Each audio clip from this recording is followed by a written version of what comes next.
Good morning. Today, I would like to present my paper, The Recall of Disaster Memory on Sabasi Island, a Historical Perspective.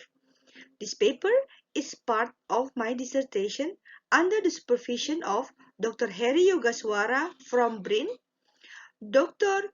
Yuda Tangkilisan, and Dr. Bondan Kanumoyoso from History Department, University of Indonesia. And the dissertations also have support from Scientech Scholarship from Ristek Brin. Introduction. The fact of Sabasi Island. Located only 20 km from Mount Anak Krakatau, the island is categorized as small island because it consists only 2,620 hectares with approximately 2,795 people living in the island. The island was affected by the tsunami from Mount Krakatau eruption in 1883 and caused a total damage and a total loss of all its inhabitants. Again, the tsunami hit the Sabasi Island in December 2018 with minor damage and only one casualty.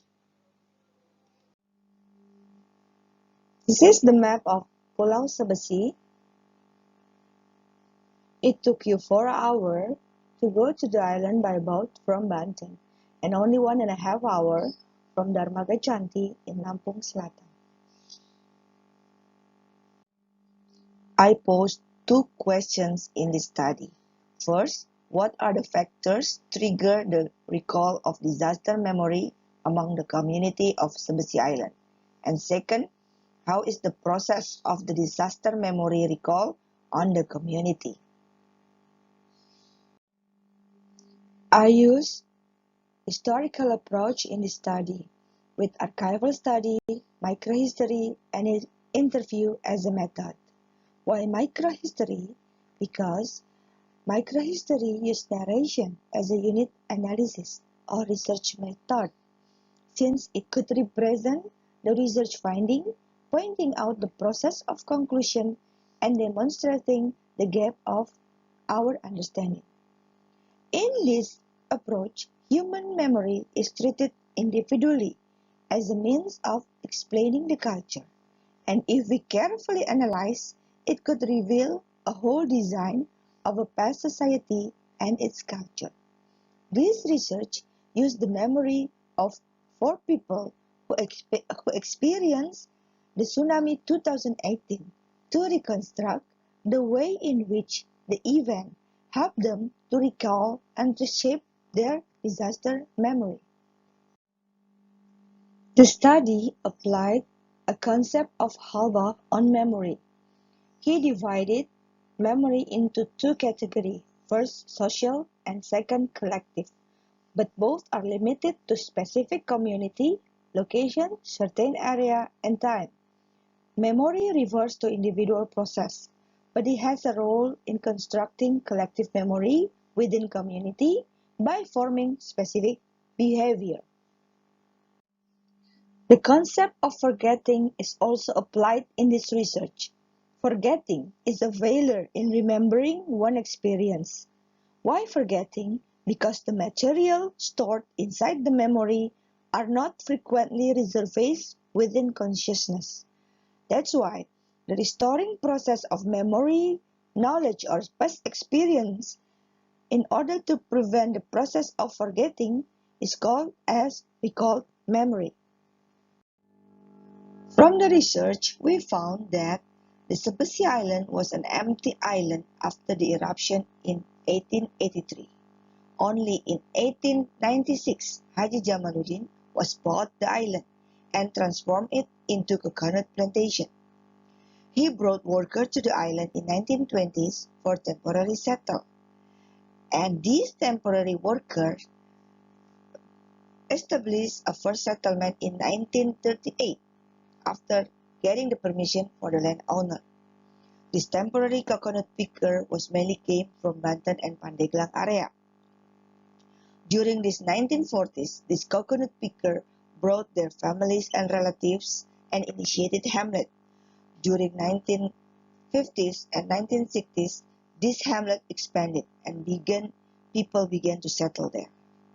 Differently, the sharecropper, who mostly come from Kalianda and Wemuli area, still conducted back and forth activities up until 1970s, where they stayed for 1 to 3 months and then returned to the mainland.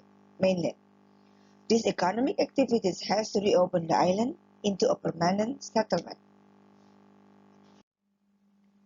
From the interview, we found that Mount Anak Krakatau already shown its activity through booms and poofs. Nevertheless, people did not notice them as a dangerous sign.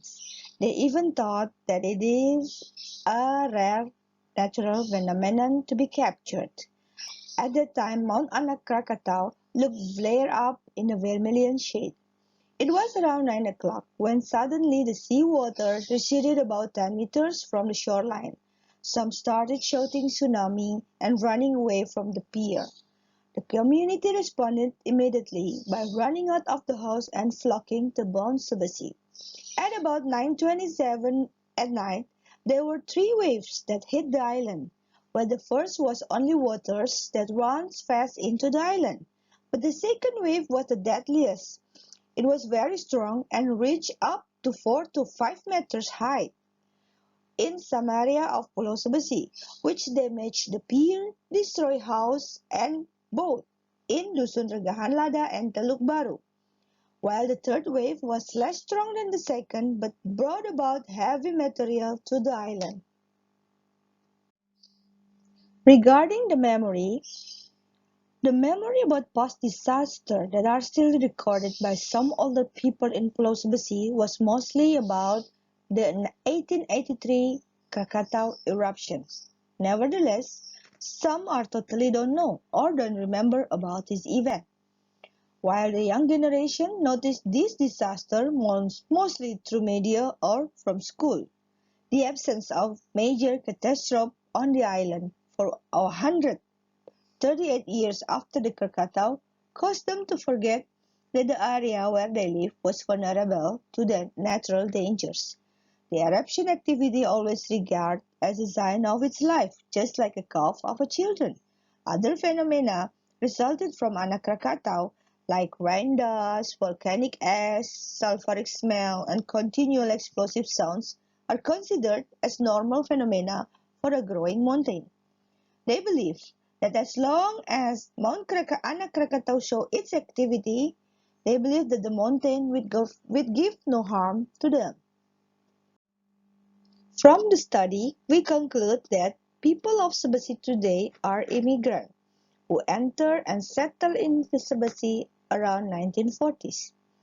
Second, the absence of natural disaster for 138 years has resulted to the gap of disaster memory to the Sebesians. Disaster knowledge was transferred from the elder on older generation, lost due to the erosions of time. Meanwhile, on youngster, their elders have discontinued recounting their past story, has resulting to the missing of disaster memory. This faded information seems to be processed again from its storage and brought to the surface due to the tsunami event. Therefore, tsunami is an important factor in the process of recall memory for the elderly on the island of Sebesi. For the Sebesian youth, the 2018 tsunami has become an important factor in shaping disaster memory, where information was based on self-experiences. Knowing the exact direction of the evacuation, starting to watch the waves, and maintain surrounding environment are some actions developed in the community after the 2018 tsunami. The tsunami disaster was a blessing in disguise for the people of Sebesi. It succeeded in recalling the memory of disaster and creating awareness of the threat.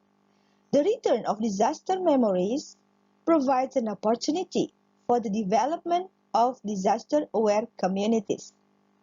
Dissemination, memorizing, and socialization, also training, are also an effective approach to maintain disaster memory in the community with the support from the local, regional, and central government.